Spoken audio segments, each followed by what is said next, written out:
2021-жылдын 10 январы Кыргызстандын тарыхында бурулуш жасай турган күн катары сакталып калат. Биз бул күнү жаңы президентти шайлайбыз жана өлкөнүн башкаруу формасын тандайбыз. Шайлоого аттанган 17 талапкердин катарында Садыр Жапаров да 23 күндөн бери Кыргызстандын бардык аймактарын түрө кыдырып, эл менен жолукту. Карапайым калктын арыз муңун жеринде укту. Бүгүн да жалпы элдин суроолоруна жооп берүү үчүн биздин түз эфирге келип отурат. Анда эмесе мен бүгүнкү түз эфирдин коногун сиздерге тааныштырып өтөйүн.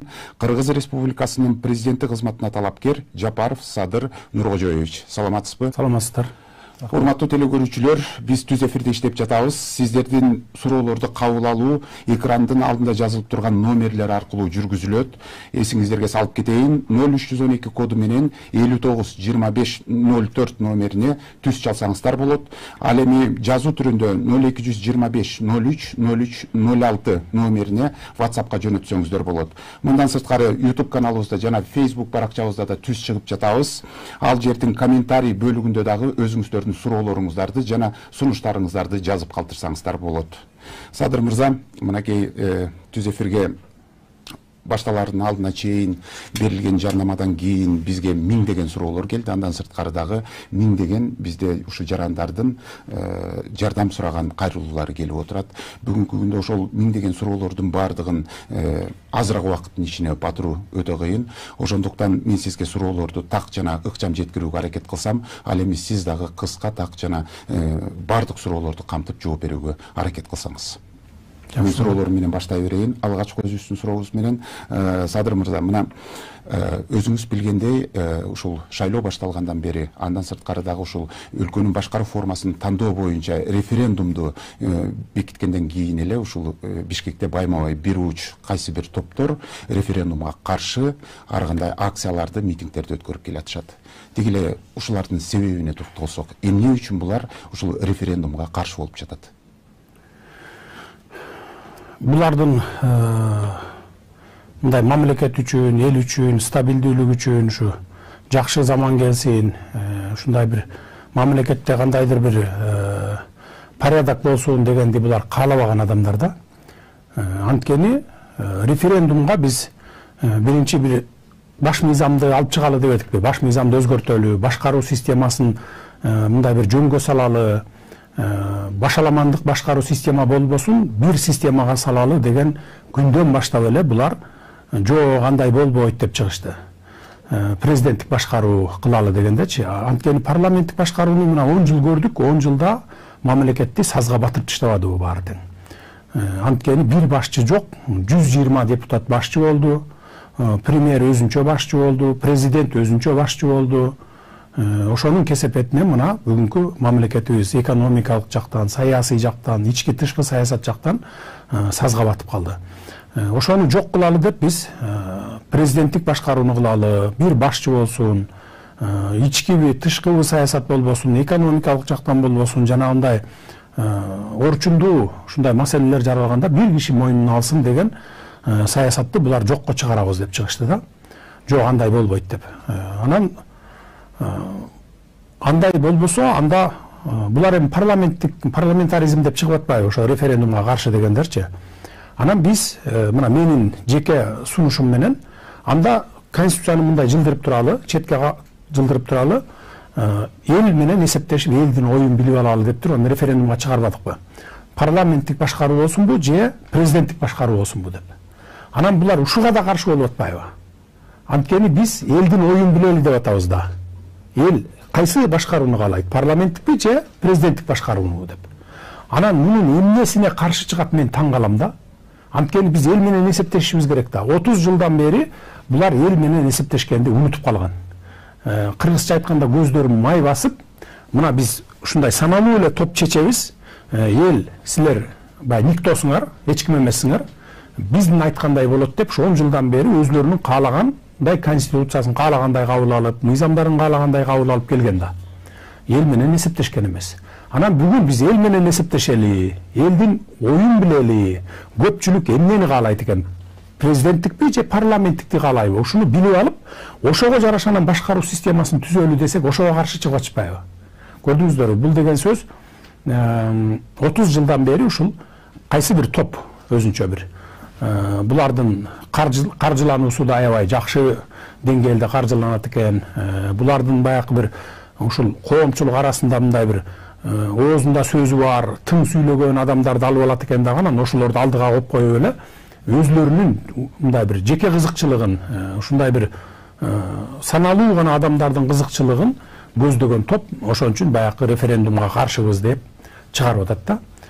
Бирок белгисиз да азыр эртең эл эмнени кабыл алат. Балким булар айткандай чындыгында эле референдумга каршы болуп, жок, биз парламентаризмди кабыл алабызбы деп добуш береби көпчүлүгү, же болбосо президенттик башкарууга биз макулбуз, биз ошону кабыл алабы деп добуш берери белгисиз да. Белгисиз да мисалы.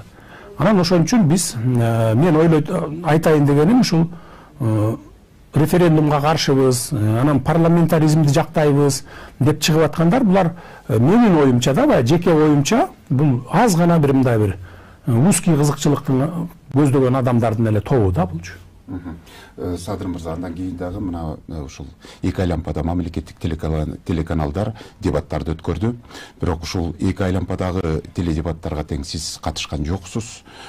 Сиздин ордуңузга бүгүнкү күндө социалдык тармактарда деле ар кандай ушул серепчилер сиздин ордуңузга жооп берип койгон учурлар көп болуп атат. Сиздин ордуңузга эмне үчүн келбей калганыңызды кандай себептер менен өзүңүздүн оозуңуздан угалычы, эмне үчүн теледебатка катышкан жоксуз? Теледебаттарды мындай бир өзүнүн программасын, анан ушу алдында келечекте кандай максаттарды көздөйт, жол картасы кандай, экономикалык кризистен кантип чыгат, ички тышкы саясатты кандай жөндө алып барат деген мындай бир жарышты алып барбай эле ушу теледебатка барып алып эле ушак сөздөрдү териштирмей болуп калды да. Өзү негизи теледебаттын дагы биз форматын өзгөртүшүбүз керек да.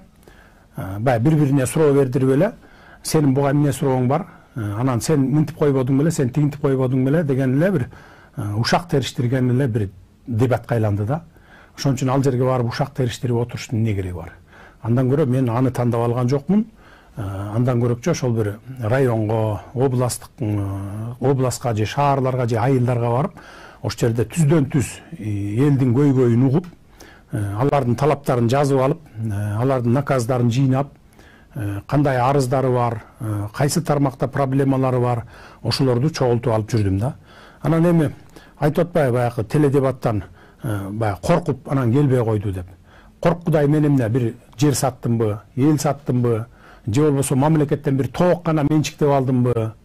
Андай жок да менде. Мына өзүңүздөр билесиздер. Акыркы 10 жылдан бери мен ушу оппозиция тармагында келатам, оппозиция болуп келатам. Ошогон байланыштуу мени бир эмес 2 жолу камашты. 2012 жылы 9 айга, андан кийин мына 2017 жылда 3,5 жылга камады. Ошол мезгилдерде бардык менин басып өткөн жолумду айылга барып, ал убакта атамдын көзү тирүү тоок канасына чейин эсептеп, канча тоогу бар, канча эчкиси бар, канча кою бар, ушуга чейин алышты. Менин баскан жолумдун бардыгын карап көрүштү, анан эч нерсе таппай, ушу Каптагайевди, областтык губернаторду заложник кылып алдырган деген шылтоо менен камашты да. Анан эгерде мен ушундай эле бир корко турган болсом, же болбосо ошол күнөөм бар болсо, ушу 2012 жылы же 2017 жылы камаганда ушу Каптагайевди заложник кылып алдың деп камабай, мени ошол күнөөлөрүм боюнча, же болбосо ичкен жегеним боюнча, же болбосо ошол жанакы оппоненттерим айтып аткан ушундай бир кылмыштуу фактыларым болсо, ошолор менен камайт эле да. Анан ошон үчүн мен ошол ушак айтышып, ал жерде акыйнеге айтышып ушак териштиргем келген жок, ошон үчүн барган жокмун деп аттарга. Эми ошондон сырткары эле өзүңүз да жакшы билесиз, сиз ушул талапкерликке аттангандан бери Кыргызстандагы белгилүү саясатчылар дагы сиз жөнүндө өз пикирлерин билгизип жүрөт. Мына ошолордун бир пикирлери жөнүндө жалпы теле көрүүчүлөрдүн дагы айткан ушул пикири бар экен. Мен сизге окуп берейин. Сиз саясий айдынга кайтып келгенден баштап Кыргызстанда саясий элитамын деп эсептеген бир катар саясатчылар баш оорусуна айландыңыз. Өзгөчө Өмүрбек Текебаев менен кайым айтышуулар азыркыга чейин уланууда. Текебаев мырза сиздин билимиңизден баштап депутат катары өзүңүздү көрсөтө албагандыгыңызды айтты. Аны менен кошо сиз учурда депутат болуп келген Ата журт партиясын Базарбай Темишев деген инсандан 5 жылга ижара алганыңызды айтып жатат. Аны менен катар 2010 жылдан кийин Ата журт айыл өкмөттөргө чейин кызматтарды жиликтеп алгандыгы маек учурунда ачыктады. суротуулат. Сиздендеги Өмүрбек Текебаевден ала албай жаткан кандай өчү бар? Анан энесин өлтүргөн кишини да Кыргызда мынчалык жамандабайт дейт биздин телекөрүүчү. Текебаев айткандай баягы партияны айтып атпайбы, ушу партияны бизнес кылып анан алыптыр, анан мынча карыз экен, анан бербей кетиптир деген сыяктуу. Партиялык шайлоону, ушу партиялык системаны шайлоо менен келип, ушундай системаны Текебаев өзү түзгөн да. Ал ошо тетиги 15 жыл мурун Өмүрбек Абдрахмановго айткан сөзү бар экен. Бул кийин бара-бара чоң бизнеске айланат, партия деген бизнес болот бул депчи. Ошондой бизнеске айлантып салбадыбы эми. Ата журт партиясы боюнча болсо, жана Базарбай Темишев боюнча деп атканы, 2006 жылы биз ушу Ата журт партиясын түптөгөнбүз. 15ке жакын депутат болгонбуз. Анан ушу Ата журт партиясынын атын мен койгонмун. Мына ошондо баягы бир мандаттуу округтардан шайланып келгенбиз баарыбыз.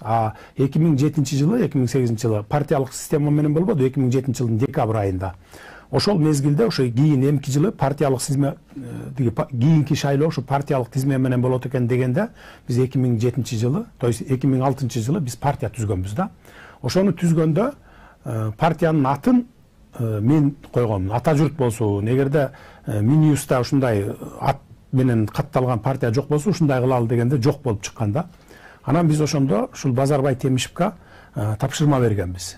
Анын ошо эмгек акыларын төлөп берип турганбыз. Мына ушу партияны сен жылдырып, ишин аткарып, ушундай кылып тургун, сага биз эмгек акылын төлөп берип турабыз деп, анан ошо баягы Адилет министрлигинен кайрадан каттоодон өтүп, то есть жаңы партия ачып, ушундай каттап келесиң, аты Ата журт болсун дегенде, ал киши өзүнүн эле баягы действующий партиясын, бирок аты жок партия болгон экен, ошону эле Ата журт деп баягы перерегистрациядан өткөрүп койгон экен.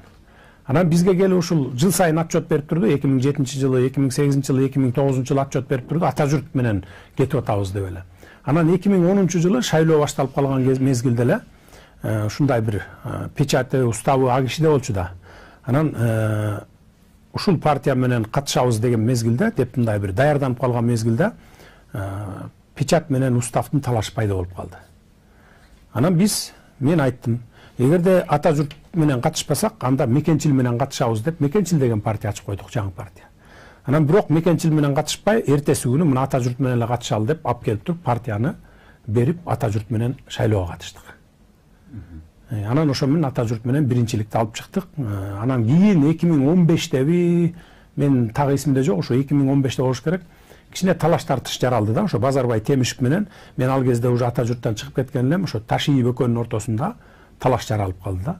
Бирок кандай бүттү билбейм, бирок баары бир эле Камчыбек Ташиев тиги бабаны экөө биригип 2015 жылы Республика Ата журт деп шайлоого катышты. Анан бул жерде эч кандай бир мындай бирөөгө бирөө аласа бересе болуп, же карыз болуп, ушундай бир болгон моменттер болгон эмес. Бул Текебаевдин калпы.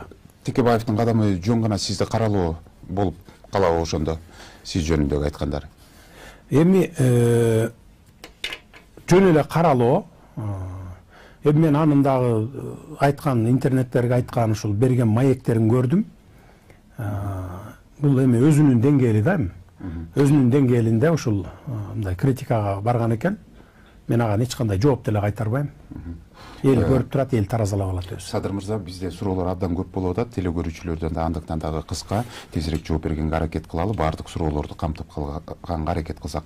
Талапкерлердин дебаты дагы сиз менен башталып, сиз менен бүтүп атат. Мына 28 күнү өткөн теледебатта дагы ушул бир ооздон сиздин бүгүнкү күндө шайлоого бараткандыгыңыз бул мыйзамсыз деп бир ооздон айтылды баардык сиздин атаандаштарыңыздан. Анан барган жериңизде эл ушунчалык көп чогулуп аткан элдин баардыгы ушул административдик ресурс колдонулуп чогултулуп жатат деп айтылды. Деги эле ушул чогултуулардын баардыгы, элди алып келүүнүн баардыгы ушул зордоп алып келип атышабы? Эми бул карандай калп нерсе. Эгерде зордоп алып келинип аткан болсо, анда ошол жерде отурган элдин баары эле кыйкырып чыгат эле да. Бизде Кыргызстанда азыр эч нерсе жашыра албайсың. Анан бирөөнү кыйнап, сен муну жаса, сен тигини жаса деп бир кыйнап, мажбурлап бирдеңке жасата албайсың да. Бардыгы ачыкка чыгып калат. Биз тескерисинче айтып атабыз. Мурдакыдай болуп административдик ресурсту колдонбогула, сатып алуу, сатуу болбосун, мындан кийин шайлоолор таза өтсүн деп атабыз. Биз көрдүк го мына 3-чү жолу революция болуп атат, 30 жылдын ичинде. Үчөө тең шайлоолордон келип чыгып атат.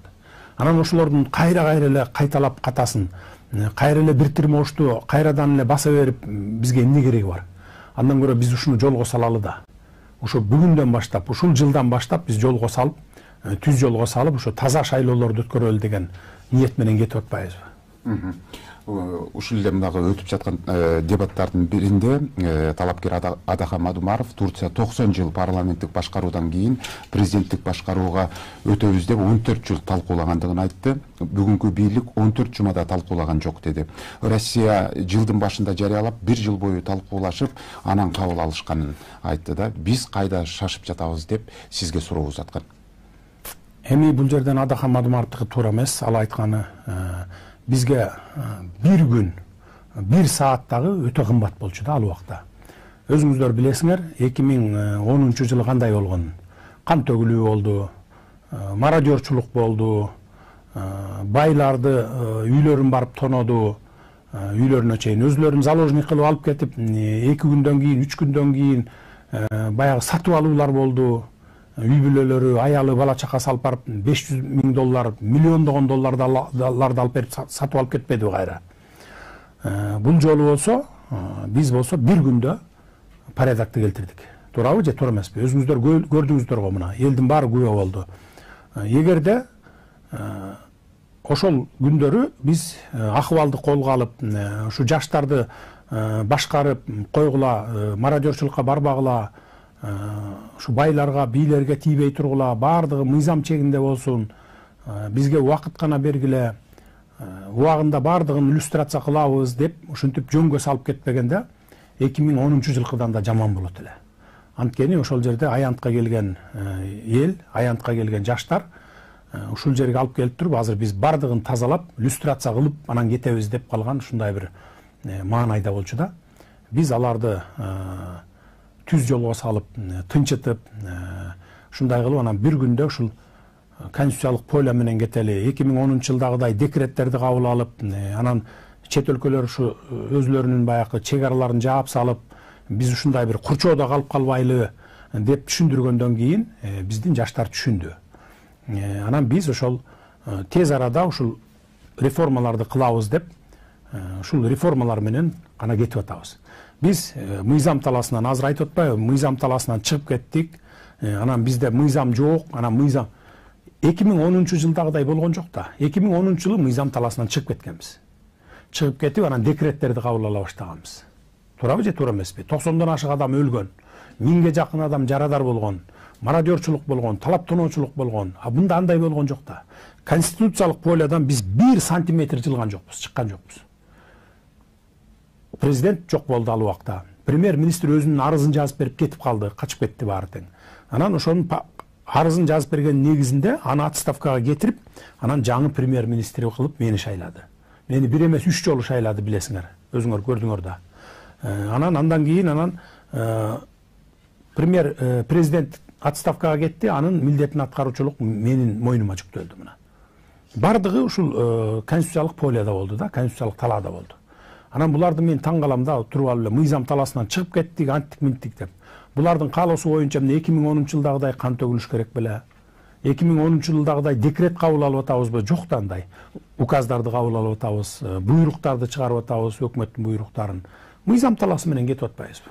Мынакей ушул жетим тоодагы сиздин шайлоодогу ушул атаандаштарыңыздын сиз үчүн бир чогулткан жалгыз компроматы катары бүгүнкү күндө бааласак да болот. Сиз бийликке келе элек жатып эле буну Кытайга сатып жибергендигиңиз жөнүндө дагы дайыма айтып келишет. Андан сырткарыда бүгүнкү күндө дагы мына ушул жетим тоо жөнүндө маселени аябай глобалдуу кылып көтөрүп, ал жерде сизди ушул Максим Бакиевдин долбоору катары баалап жүрүшөт. Деги эле ушул жетим тоо маселесине чек коюп койсок.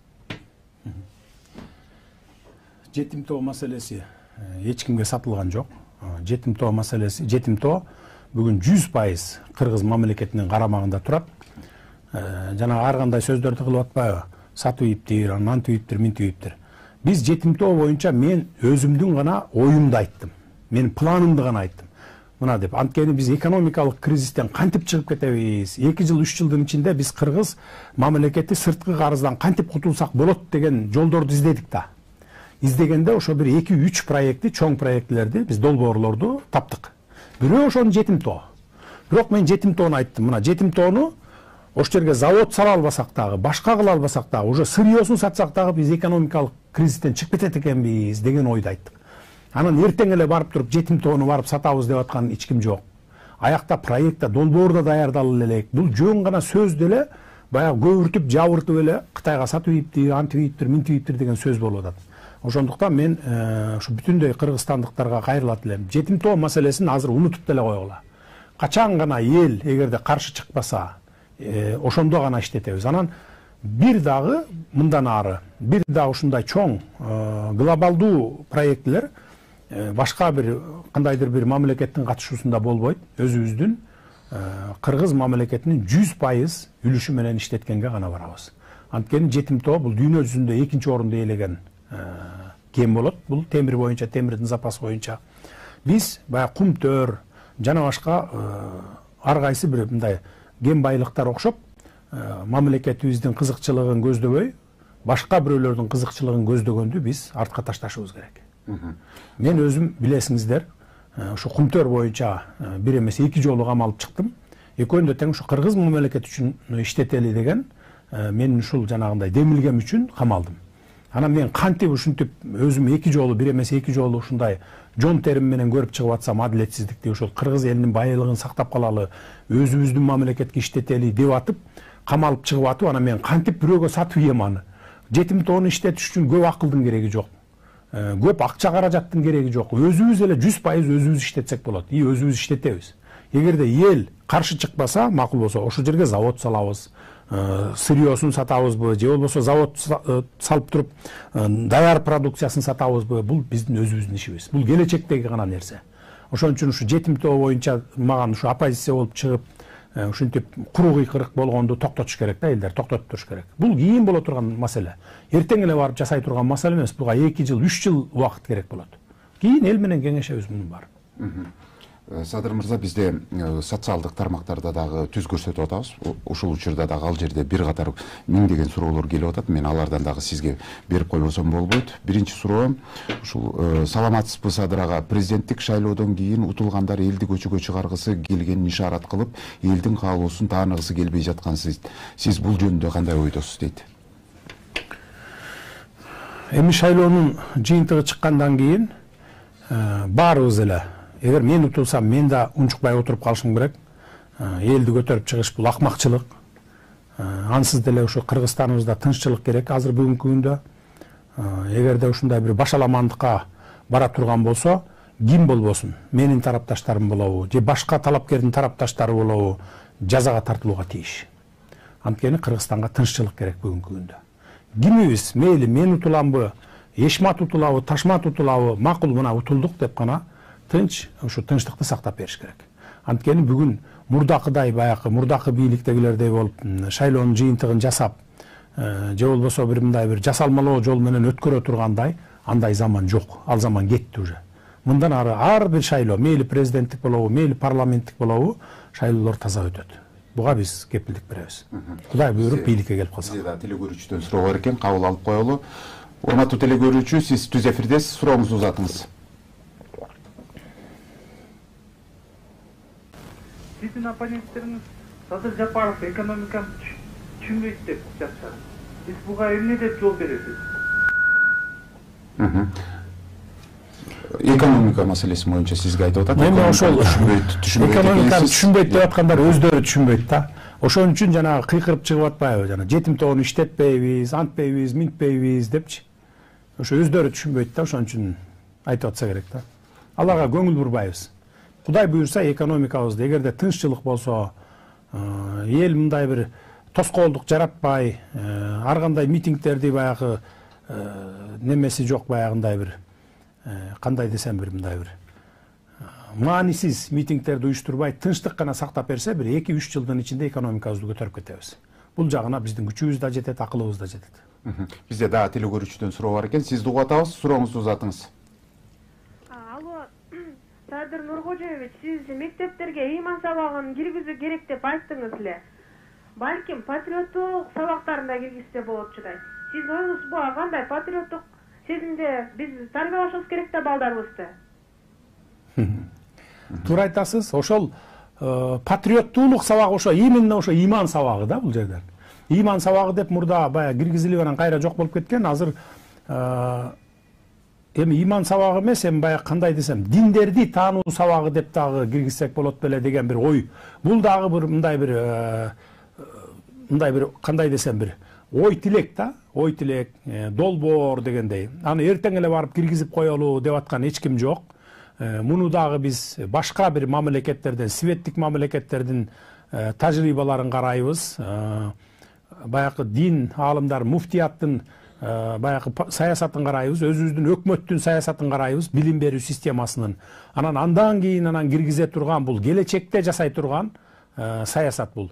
Эгерде биздин саясатка, дин саясатына же болбосо ушундай бир билимге каршы келе турган болсо, илим билимге, анда биз муну деле киргизбейбиз. Бул мындай бир кандай десем, ушу бир диалог болуп атканда гана айтылган сөз да бул. Баягы элдер менен жолугуп жүргөн убакта эсимде бир ушу түштүк жактан болуш керек. Ушундай дин сабагын мектептерге киргизсеңер кандай болот дегенде эле менин өзүмдүн берген жообум болчу. Туура айтасыз, киргизсек болот, ушинтип тарбияласак болот дегенде эле бир мен өзүмдүн оюмду айткам да. Анан бирок мен азыр бир адистер менен мындай кеңеше элекмин, сүйлөшүп, мындай кеңешип, анан чече турган маселе бул. Бул эртең эле барып туруп киргизе коелу деген маселе эмес. Садыр мырза, эми кайрадан бир ушул саясий айдынга кайтып келсек, бир нече күн мурда эле ушул этникалык кыргыз бүгүнкү күндө Жогорку Кеңештин депутаты Адыл Жунус уулун сизге чаптап, бирок аны Кытайдын шпиону катары сыпаттап атышат. Эми бир-эки күндөн бери сиздин өзүңүздү дагы ушул Кытайдын кызыкчылыгы үчүн иштөөгө бүгүнкү күндө мамлекеттин башчылыгына келе жатат деп айтып атат да. Деги эле ушул коңшу өлкөлөрдүн кызыкчылыгына байланышкан сөздөргө сиз кандай жооп берет элеңиз? Муну мен ушул дебаттардан уктум. Канат Исаев, Каныбек Иманалиев экөө ушу катуу айтып атат. Анан жана эл менен жолугушууларда да айтты. Адыл Жунус уулу, анан Садыр Жапаров, булар мындай Кытайдын шпиону, анан спецслужбалар менен иштейт деген. Бул эми күлкүмүштүү окуя да. Башка эч нерсе таппай, баягы эмне чаптаарын билбей, анан кийин баягы элди ишендире турган ушундай ушак изилдеп чыгышыптыр да. Ал Адыл уулу Жунус уулу Адыл деген бул 30 жылдан бери биякта жүргөн кытайлык кыргыз, этникалык кыргыз. Билесиздер, азыр этникалык кыргыздар ар кайсы өлкөлөрдөн келип атат. Мисалы Өзбекстандан келип атат, Тажикстандан келип атат, Афганистандан, Кытайдан, Турциядан. Анткени 2007 жылы ушу мыйзам жазылган, кайрылмандар мыйзамы деп. Ошонун негизинде келип аткандар бар. Ага чейин деле келип, ошо биздин жарандыкталгандар бар. Мисалы кытайлык кыргыздар. Булар Кытайдын территориясында калган эмес. 50-нчы жылдары ушу Сталин менен Маузудун жер бөлүшкөндө биздин ошо тоолор менен болсун деп туруп, ушу Тянь-Шань тоосунан бөлүп койгондагы ар жакта биздин жерлерибиз менен кошо биздин жарандарыбыз калып кеткен. Анан кийин кой эми биз биякта Кытай мамлекети менен калып калбайлы, өзүбүздүн жерге баралы деп 50-нчы жылдары, 60-нчы жылдары ошо ар жакта калып калган, Ала тоонун аркы бетинде калып калган кыргыздардын бардыгы Көлгө келген, Нарынга келген, мына Ош, Алай, Чоң Алайга чейин келгендер бар. Муну бардык калкыбыз билет. Анан ошол кыргыздардын бири ушул Адыл Жунус уулу да. Кытайда азыр бүгүнкү күндө 250 000 кыргыз бар. Келе албай жатышат, ушу келебиз десе 2-4, бирок баягы шарттары жок, же болбосо ушундай бир мыйзамдар жол бербеген үчүнбү ушундай. Анан эми бул карандай калп нерсе, Канат Исаев менен ушу Каныбек Капашевдин айтканы карандай калп нерсе. Ошолорго салыштырмалуу Адыл Жунус уулу алардан 100 эсе мекенчил келет. Ал шпиондук кылмак түгүл, тескерисинче Кыргызстанга алып келген инвестициялары, ушу жакта ишкердик кылып төлөнгөн салыктары тигилерден 1000 эсе көп. Тескерисинче тигилер ошо салык төлөбөй, ушундай мамлекеттин мүлкүн менчиктештирип алып, жерлерди сатып, мүлктөрдү саткан фактыларын дагы билебиз алардын. Ошон үчүн эле баягы кандай десем эми бир жоопко тартыла турган мезгил келип калса ушул бир мен кыйкырып чыгып ушинттим эле, оппозиция болуп чыктым эле, анан ошого жараша ушундай мамиле кылып атат деген сыяктуу бир алдын ала бир кандай десем бир защита кылып өзүнө өзү баягы арканды алыс таштап ушундай кылып аткан ушу бир мамилелери деп эле эсептейм да, жамандап аткан. Андан сырткары дагы мына ушул келе деп аттап калдык. Ошонун алкагында эле талапкерлердин дагы бири Адил Сегизбаев сизге 8 суроо узаткан. Ысык көл Инвестбанк боюнча жана ал банктан алынган кредиттер Жыргалаң шахтасы боюнча кум төрдү сатууга көмөктөшкөн деди сизди. 2009-жылы эле 7 тонну өткөрүп бергендигиңиз туурасында айтты. Максим Бакиевдин Кыргызстандан алып чыгып кеткен миллиарддарын сиздин тиешеңиз бар экендигин сөз кылды да. Канчалык чындыгы бар? Мунун баары бул деле калыптайбы. Эгерде 2012-жылы эгер Абдил Сегизбаевдин ушул фактылары колунда болсо, мындай факты менен далилдеп көргөзүш керек да адамчы. Анан жөнүнө чыгып алып эле бир болор болбос кагаздарды алып алып, сүрөттөрдү көргөзүп алып эле мына деп айткан бул мындай кандай десем мен бир жигитчиликке жатпайт да булчу. 2012-жылы камады, мени билесиздер, 9 ай жаттым. Ошондо баягы Ташиев забордон аттап кетти деп камаган, анан ошону бийликти басып алууну пландашкан Садыр Жапаров да болчу деп. Мен ал жерге заборду аттап барган эмесмин ак үйгө. Ошондо камаган 9 ай жаттык. Анда эчтеке тапкан жок. 9 айдан кийин чыктык.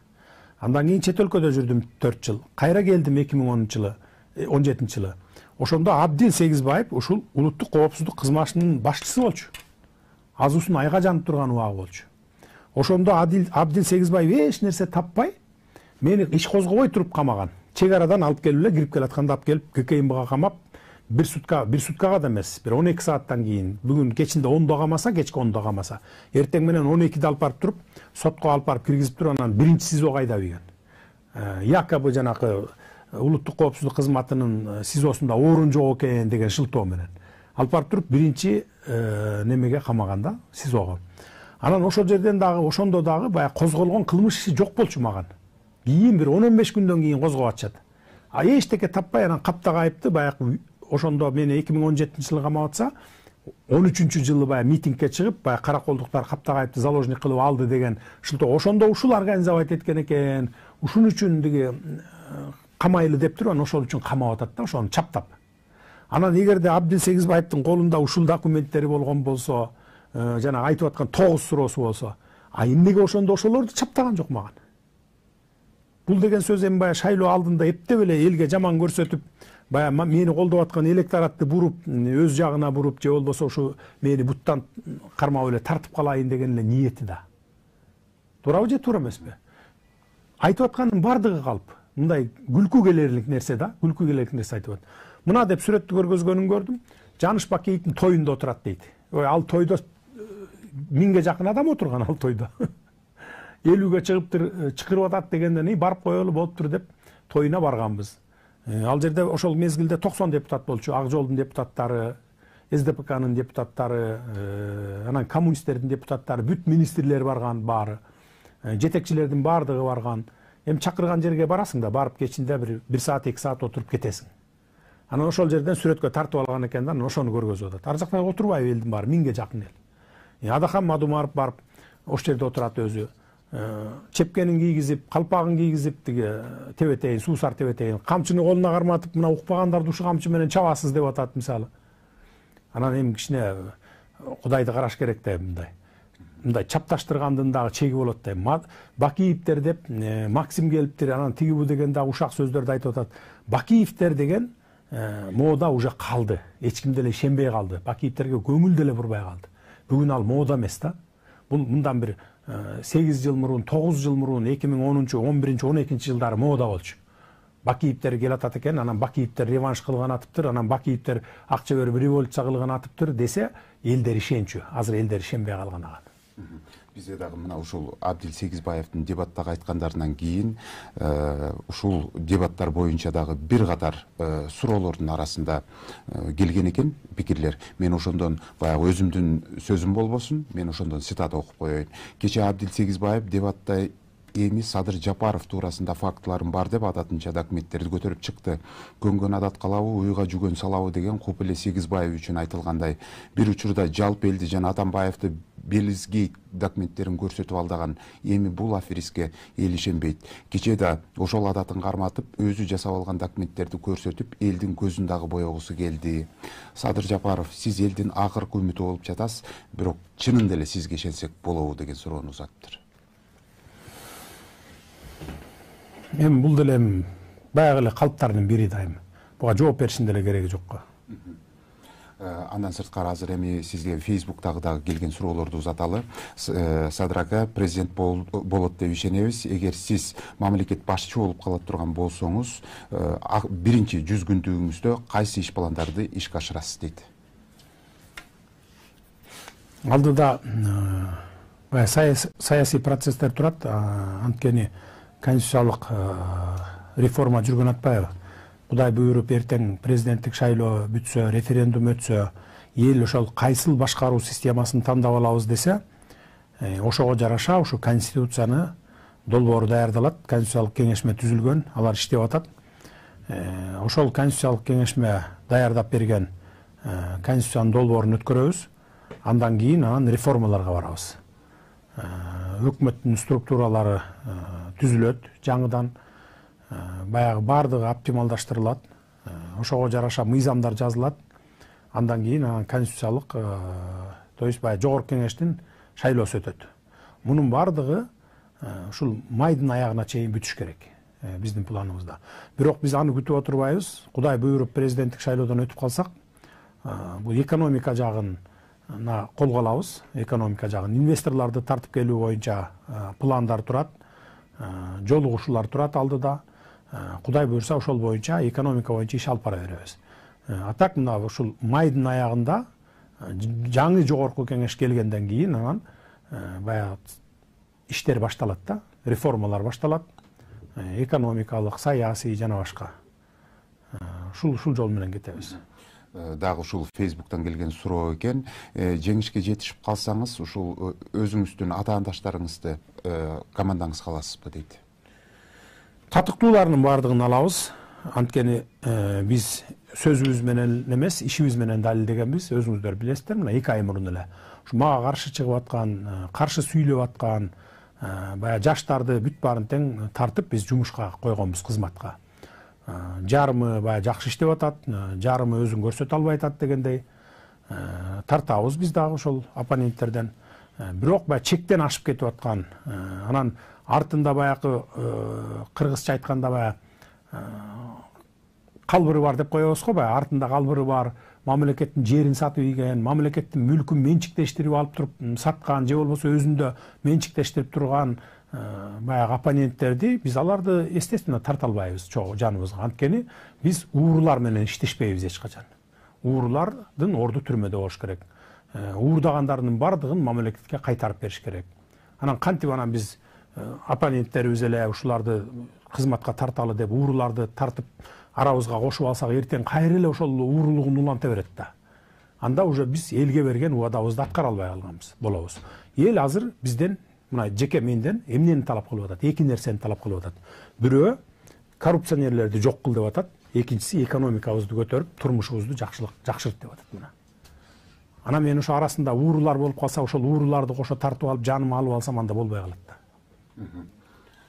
Бизде дагы WhatsApp номерден келген суроолор менен мен уланта берейин.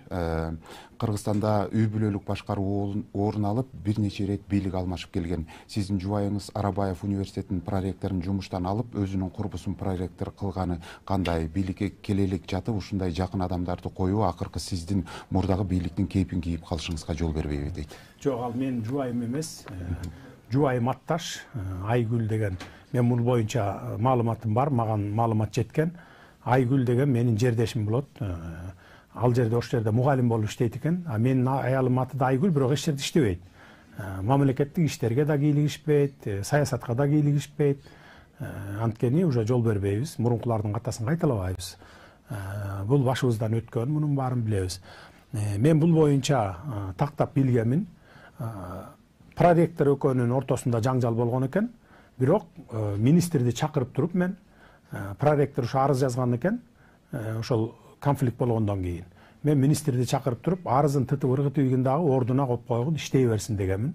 Мына министр эгерде көрүп отурса деле, ушул билим берүү министрлиги өзү сөзүн айтат болуш керек.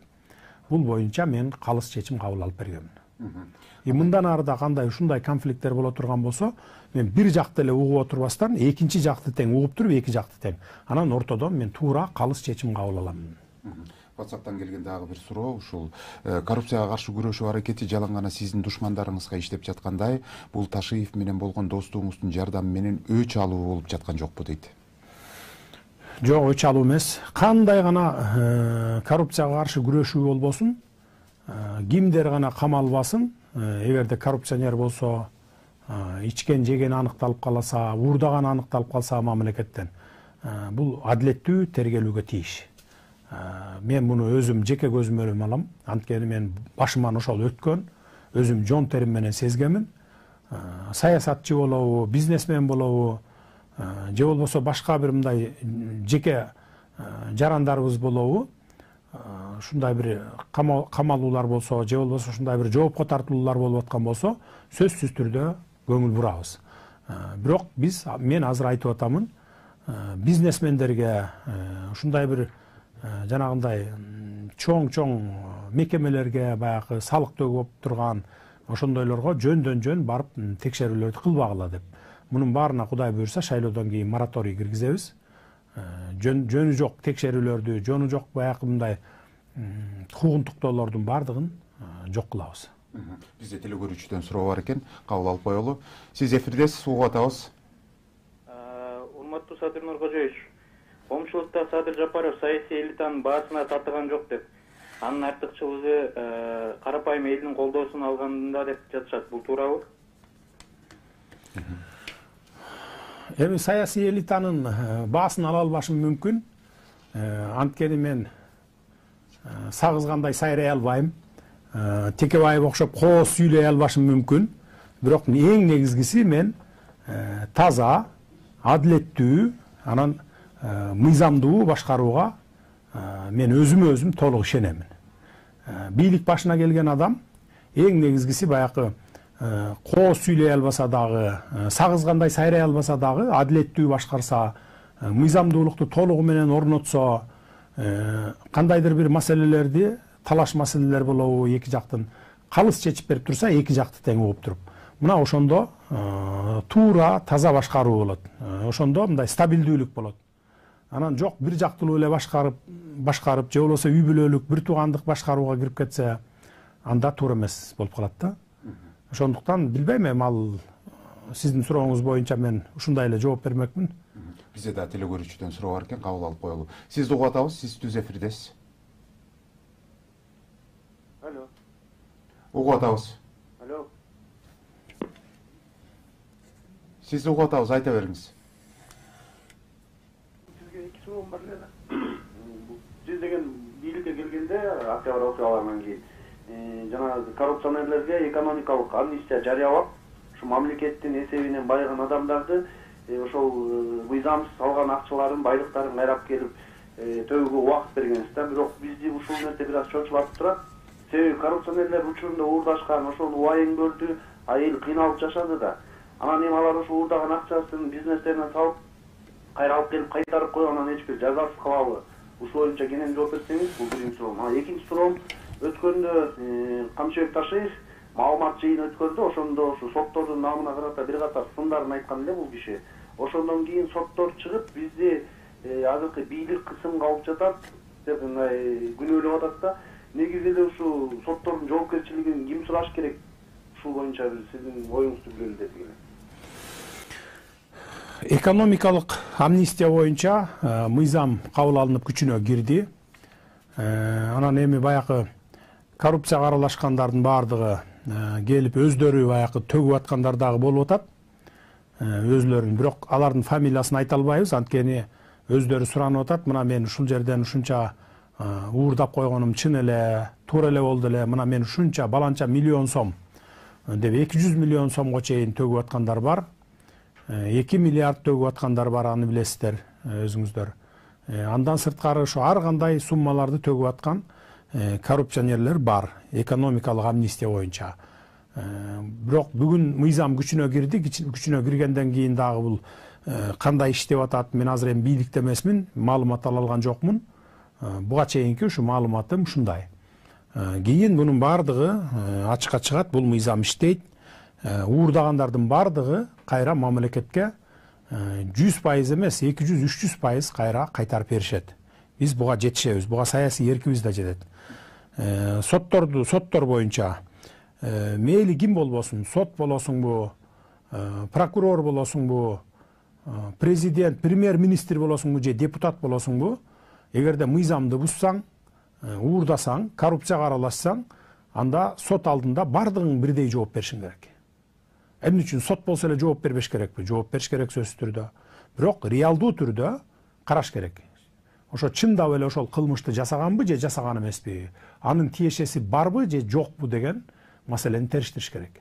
Анан жөндөн жөнүн алып барып туруп, күнөөсү жок болсо, камап койгондон биз алыс болушубуз керек, жоопко тарткандан. Бизде да телекөрүүчүдөн суроо бар экен, кабыл алып коелу. Сизди угуп атабыз, түз эфирдесиз. Урматтуу Садыр Нуркожоевич, саламатсызбы? Мен суроом төмөндөгүчө, эгерде берген убадаларыңызды аткара албасаңыз, анда бийликтен тынч жол менен кеттүүгө даярсызбы?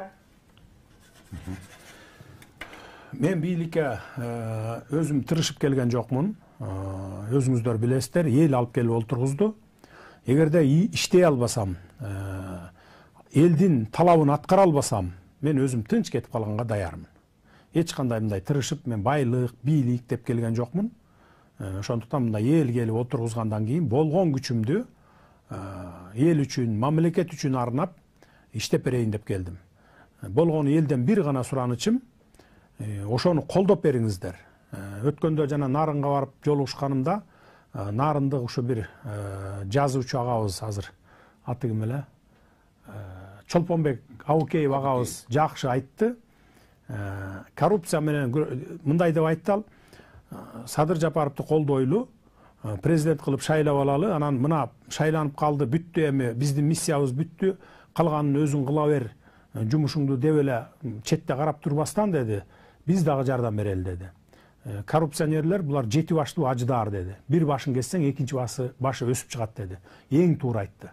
Анан кийин коррупция менен күрөшүп баштаганда, биздин айылдын балабызга тийбе, биздин айылыбызга, кошуна айылдын баласын камай бер, коррупция менен ошентип күрөшө бер деп олтурбашыбыз керек деди да.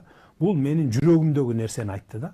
Анткени эгерде ошентип тоскоол кылып, ошентип кандайдыр бир жол тосууларды кылсаңыздар, анда мен элдин мүдөөсүн аткара албайм. Эч ким аткара албайт анда. Ошон үчүн кайра тескерисинче мага жардам беришиңиздер керек болот. Коррупционерби? Пусть жооп берсин. Уурубу? Кайра мүлктү мамлекетке кайтарып берсин. Анан жөндөн жөн эле биз тараптан дагы мындай бир уурусуң, коррупционерсиң деп жөндөн жөн жала жаап, жоопко тарта берүү деген болбойт. Анткени муну биз өз жон терибиз менен өттүк. Аны биз кылбайбыз. Бизде телекөрүүчүдөн суроо бар экен, дагы кабыл алып коелу. Сизди угуп атабыз. Сурооңузду узатыңыз. Саламатсызбы? Чиновниктерди тартипке салсаңыз, кээде начальниктер да жакшы адамдар болуп калат, мыйзамдар да сонун бардыгы. Бирок кол алдында иштеген чиновниктердин бюрократиялык мамилеси тим эле жанга тиймей болду. Жөнөкөй эле ишти чоюп, ар кайсы жерге чурката беришет. Сиз мындай чиновниктерге чара көрөсүзбү? Чара көрүлөт. Биз баарын тең баягы бир терезеге алып келебиз. Мунун баарын мен көрдүм, акыркы бир айда иштеп, ошо баягы бюрократиялык моменттер бар экен. Бир күндө бүтүрчү ишти бир жылдап, 2 жылдап бүтпөй жаткан иштер бар экен. Мунун баарын көрдүм. Буларга чара көрөбүз. Кандай гана иш болбосун, 14 күндүн, 15 күндүн ичинде бүткүдөй кылабыз. Биз өзүбүздүн дагы бир телефон чалуу бар экен, кабыл алып коелу. Угуп атабыз. Алло, саламатсызбы? Садыр ага. Саламатчылык. Билим берүү жаатында сөз болуп калды ушу. Билим берүү жаатында кандай бир конкреттүү реформаларды жасай аласыз? Мисалы, 10 жылда иштеп келаткан мектеп директорлору бар, мектепте элден акча чогултуу ушул күнгө чейин тыйылбай келатат да. Ушул маселени бир кантип жөнгө саласыз, так коюңуз, айтып кое аласызбы? Мектептерди билим берүү тармагында реформа кылабыз. Акча чогултууну биз таптакыр тыюу салабыз. Акча чогултуу эмнеден болот? Алар баягы мектепти ремонт кылабыз, тряпка, боор алабыз, чака алабыз, анан жанагындай ошол бир керектүү бир нерселерди алабыз деп чогултат да эн аталардан. Биз анын баарына таптакыр тыюу салабыз. Мамлекет толугу менен өзүбүз көзөмөлгө алганга мүмкүнчүлүк бар мектептердин. Баягы керектелүүчү заттарынчы. Муну толугу менен токтотобуз. Кудай буюрса президент болуп шайланып калсак, муну колго алабыз. Садыр мырза, бизде убактыбыз өтө аз калып атат, ошондуктан кийинки суроолорго кыска жана нуска жооп бере салсак деп атабыз. Мына электр энергиясы өлкө үчүн өтө маанилүү болуп эсептелет. Бүгүнкү күндө билесиз 11 миллиардка жакын расмий бул куб суу бар деп атат, 11 миллиардтан ашык. Ал эми кече күнү бир тарапташтарыңыз ушул дебатта 7 миллиардка жетпеген куб суу калыптыр. Бул деген өтө биздин Кыргызстан үчүн өтө коркунучтуу деп айтты да. Деги эле сиз талапкер катары ушул энергетика тармагына кызыгып көрдүңүзбү? Бүгүнкү акыбалы кандай? Теледебаттарда эми баягы элге жаккан сөздөрдү сүйлөп, кооз сөздөрдү сүйлөп, ушундай оппозиция болуп айта берсе боло берет экен да, эл ишене берет экен. 7 миллиард суу калыптыр, анан катастрофа болгон атыптыр деп. Мен кызыгып көрдүм, 12 миллиардтан ашык суу бар экен. Бирок мен так кесе айтып коюшум керек. Эгерде ушул бойдон бүгүн эч нерсе бир мындай жасабай, бүгүнкү эле акыбал менен кете берсек, өзгөрүлбөй, эч нерсе өзгөртпөй электр системасында, 1 жылдан кийин баягы катастрофалык деңгээлге келип калуучу коркунучу бар экен. Бул жагын моюнга алышыбыз керек. Эми муну мен жасап койгон жокмун да, мен 10 эле күн иштедим болгон 12 күн. Бирок бул жагы бар. Баягы коркунуч, жаралуу жагы бар. Бирок кече күнкү талапкер айткандай, бул 7-8 миң баягы куб эмес, где-то 12 миңден ашык кубометр суубуз бар экен. Маалыматтарга таянсак, келерки жылга 40 миллиард ушул дефицит менен биздин бюджетибиз бекип атат. Бул акыркы жылдагы таңкыстыктын чоң көрсөткүчү болуп эсептелет экен. Абалдан чыгуунун жолдорун сиз кандай көрөсүз? Эртең эле ушул кызматка келгенден кийин бул маселе менен сиз өзүңүз туш келесиз да? Абалдан чыгуу жолдору бар. Азыр бардык салык системасын, бажы системасын фискализацияга өткөрүп атабыз. Бардыгын фискализацияга өткөрүп алсак бюджетибиз көбөйөт. Андан сырткары, жана мен айтып аткан чоң долбоорлорубузду ишке ашырсак, улуттук долбоорлорду, биз кризистен чыгып кетсек болот. 100 миңге чейинки насия ушул барларга 3 айлык баягы мунапыс берилип, андан кийин жеңилдиктер алынган болчу. Бирок кече күнү ушул тарапташтарыңыздын көбү бул популисттик кадам деп эсептеди. Экономикабыз ушунчалык оор акыбалда турган кезде бул акчалар кайдан табылат? Бул реалдуу кадам эмес деп атат сиздин жообуңуз. Адам баласына эч нерсе жакпайт экен да. Жакшы иш кылсаң дагы ошону сындап чыгып атат да мына. Ошол жерде мына миңдеген адамдарыбызга, 10 миңдеген адамдарыбызга жардам болду. 3 айлык процентин жаап бериш деген бул өтө чоң маселе мисалы. Анткени бая пандемиядан баштап бүгүнкү күнгө чейин арызданып жүргөн, бая кредит алган адамдарыбыз арызданып жүрөт да. Анан биз баарын карап чыктык, анализдеп чыктык. Балким ушу бүт бардык мамлекет боюнча кредит алгандардын бардыгынын ушу проценттерин жаап берсек күчүбүз жетет бекен деген маселени карадык. Бирок күчүбүз жетпейт экен. Анткени крупный суммадагы кредит алгандар да бар да, бизнеске салгандар бар, башка бар. Анан биз алдык дагы критерийди 100 миңден ылдый карайсын эсептедик. Анткени 100 миңге чейин ким алат? Эң кедей адамдар алат да. 100 миң алат, 80 миң алат, 50 миң, 30 миң, 20 миң алат дегендей. Анын ошолордун 3 айлык процентин жаап бергенге биздин мамлекетибиздин күчү жетти. Ошон үчүн 3 айлык процентин жаап бердик. Декабрь, январь, февраль. Анан эми 3 айлыгын жаап берип туралы, кийин дагы жаңы жылда бюджетибиз кандай болот? Кайсы жерден источниктерди табабыз? Эгер источниктерди таап калсак, дагы узартып беребизби 3 айга? Жардам беребизби деп. Анткени биздин ошо 100 миңден ылдый кредит алгандардын бардыгы ылдыйкы катмар, кедей адамдар. Жөнөкөй адамдар. Биз ошол критерий менен карап жаап бердик. Анан эми ошондой жакшылык кылсаң дагы анан эми баягы популисттик кадам деп атсам, билбейм, эми башка эмне деп айтыш керек. Мына ушул суроонун артынан эле социалдык төлөмдөрдү төлөө, пенсия, пособие жана жөлөк пулдарга каржы маселеси жетпей жатканы маалым болду.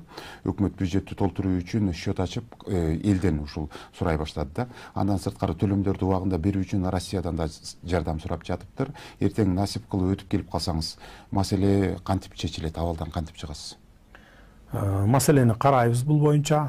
Өкмөттүн счет ачып сураганын мен билбейм. Бая Абылгазиевдин убагында болсо керек эле.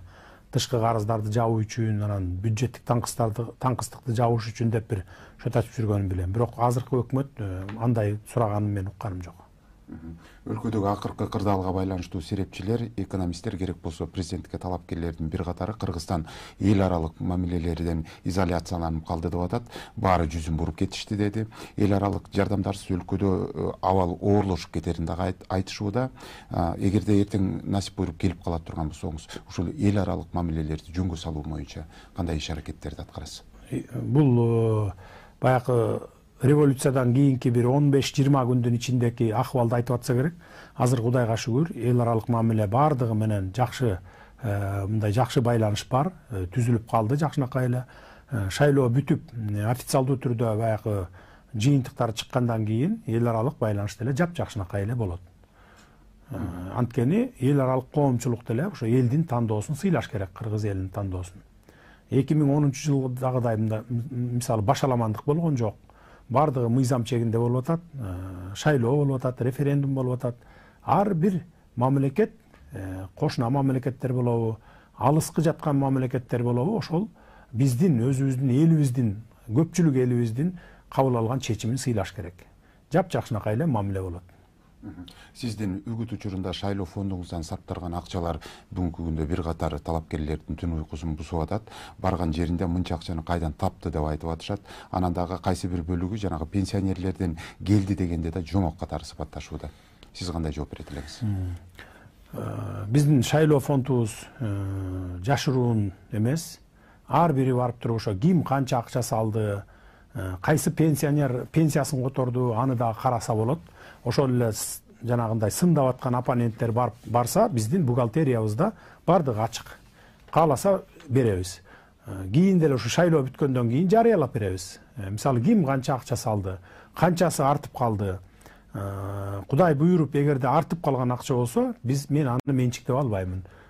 Толугу менен кайра элдики элге деп, элге жумшап, элге таратып беребиз. Жакыр турмушта тургандарга көмүр менен болобу, же болбосо жанагындай тамак аш менен болобу, азыр кыштын күндө ушундай жардамдар менен беребиз.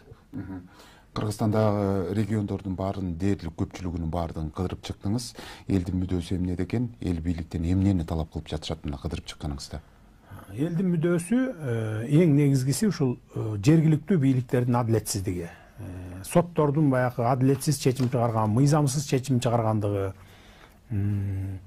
баягы жергиликтүү бийликтин жер бербей жатканы, же болбосо жерин тартып алып атканы, мына болгон эле ушул эле проблемалардан. Адилетсиздик и мыйзамды так аткарбагандыктан келип чыгып атыптыр. Анан жакырчылык. Мынакей Садыр мырза, сиз мына акырында мен акыркы суроомду берейин дагы, андан кийин сизге эркин микрофон берсем деп атам. Өзгөчө ушу акыркы сурообуз ушул Кыргызстандагы чет өлкөдө жүргөн мигранттар жөнүндө болсун. Эгерде алар кайра келип кала турган болсо, ушуларга кандайдыр бир жардам, жөлөк пулдар жагынан кандайдыр бир маселелер каралабы деп бүт мигранттар суроо жөнөткөн. Мындай суроолор абдан көп. Россияда азыр абал кыйын болуп жаткандыгын да айтып жатышат. Биз алар боюнча программаны даярдап атабыз. Программаларыбыз бар, Кудай буйрса. Мигрант болуп жүргөн балдардын көпчүлүгү, дээрлик 90%. Баягы ушул чет өлкөгө чыгып, иштеп, акча топтоп, анан келип ушул өзүмдүн баягындай родинасында келип, кыргыз жергесине келип, же жер алып, үй салып, же болбосо ошо квартира алсам деген адамдар да. Анткени мен булардын ойлорунун бардыгын билем. Мен өзүм ошо 2008-жылы, 2016-жылы ушул кыдырып Россиянын толук булуң бурчун Казакстанда жүргөн, Европада жүргөн мигранттар менен баарлашып, алар менен ошо пикир алмашып, алардын жашоосун көргөнмүн да. Анан булардын ошо дээрлик 90% ошо үй алсак, үйгө ээ болсок деген жарандарбыз. Биз ошол үчүн баягы бир мындай ипотекалык кредиттерди бериш үчүн пландарды иштеп атабыз.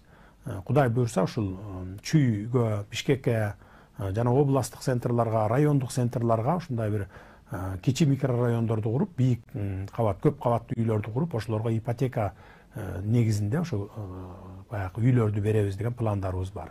Жумуш орундарын түзөбүз деген пландарыбыз бар. Кудай буйрса ГЭСтерди курабыз, ошо курулуштар болот, дагы чоң-чоң жанагындай улуттук долбоорлор болот. Эми мен анын баарын айтып отурбайын.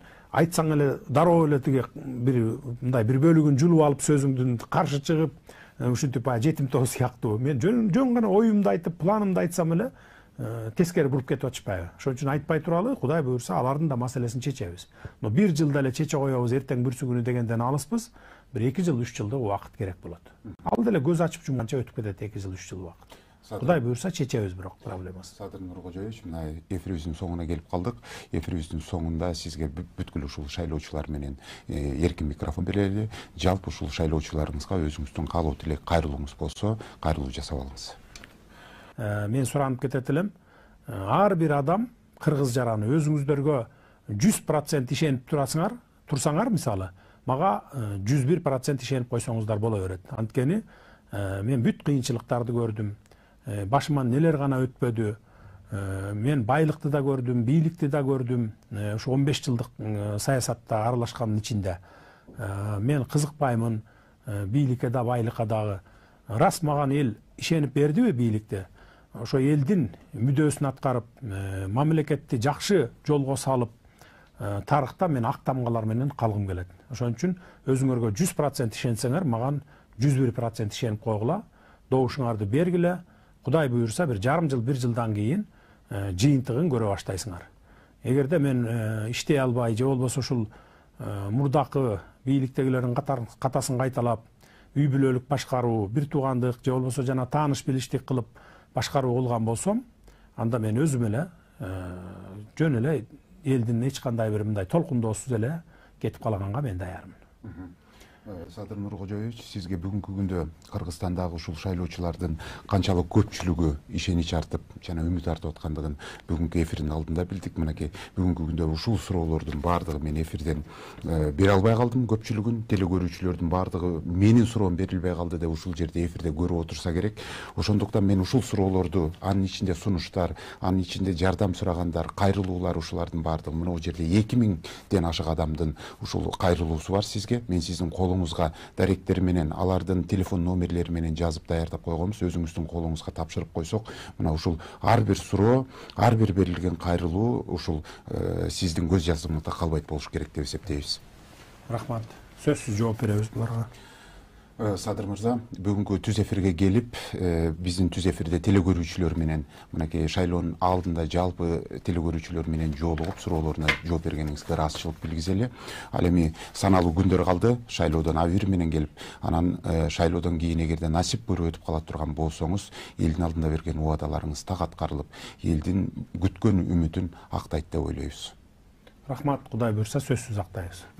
Урматтуу телекөрүүчүлөр, сиздер биздин түз эфирдеги көрсөтүүбүздү көрдүңүздөр. Бүгүнкү көрсөтүүбүздүн коногу Кыргыз Республикасынын президенти кызматына талапкер Жапаров Садыр Нуркожоевич болду. Ал эми эфирди мен Азамат Абдиев алып бардым. Кайрадан амандыкта көрүшөлү.